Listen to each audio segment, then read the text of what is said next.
चलिए खबरों में आगे बढ़ते हैं। गलवान घाटी में साहिबगंज के लाल कुंदन ओझा शहीद हो गए। उनके गांव में मातम का माहौल है। पिता का रो रो कर बुरा हाल है, लेकिन परिवार के लोग कुंदन की शहादत पर फख्र कर रहे हैं। कुंदन किसान परिवार से आते हैं और 17 दिन पहले ही वो एक बेटी के पिता बने थे, लेकिन बिना उसे गोद में खिलाए वो देश के लिए शहीद हो गए।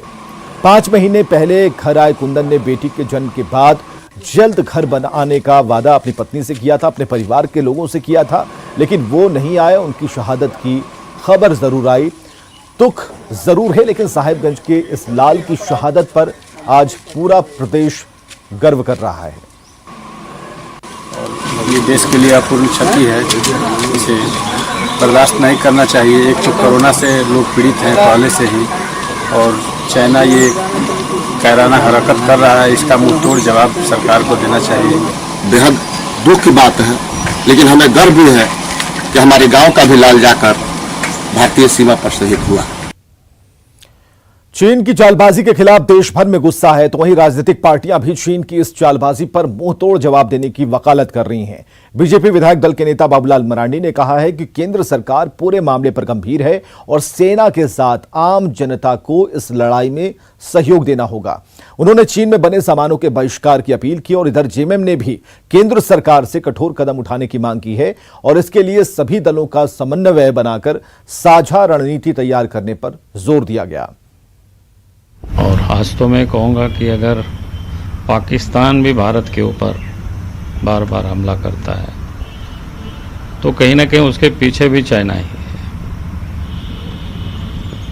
और इसलिए हमें तो लगता है कि भारत सरकार ने और रक्षा मंत्री ने कहा भी है कि हम भारत की मस्तक को हम झुकने नहीं देंगे। तो हमें लगता है कि ये हमें झुकना नहीं चाहिए और अपनी जो सरहद है उसको बचानी चाहिए, बल्कि ये समय भी है क्योंकि पूरा देश में इस घटना से लोगों में एक आक्रोश है। गलवान घाटी में चीनी सैनिकों की कायराना हरकत से देश में गुस्सा है। लोग एक तरफ तो चीन को मुंहतोड़ जवाब देने की मांग कर रहे हैं, वहीं नागरिक स्तर पर चीनी सामानों के बहिष्कार की बात भी कर रहे हैं।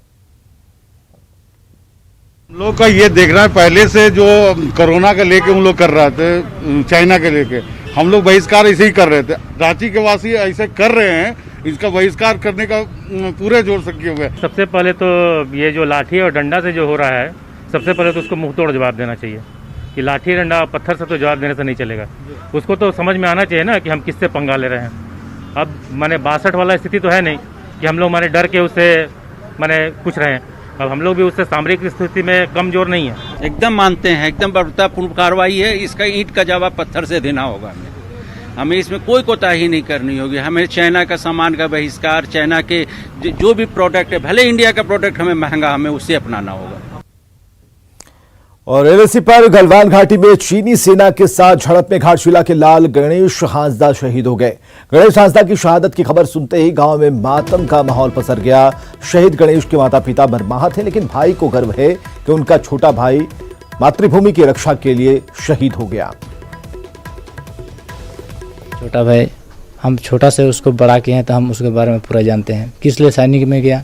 क्योंकि वो अपने माँ बाप को, उसका सिर को झुकना कभी नहीं चाहते, और इसलिए आज अपना देश का मान सम्मान को भी झुकने नहीं दिया। इसलिए भले अपना जान दे दिया, वो शहीद हो गया, लेकिन उसको झुकने नहीं देगा, इतना वो विश्वास था हम लोग का। लेकिन जितना दुख है उससे ज़्यादा गर्व भी है कि इतिहासकार को फिर से इतिहास को दोहराने वाले जवान जो देश के लिए सरहद में अपने आप को, अपना जीवन का आहुति देके एक नया इतिहास बनाने का काम किया है।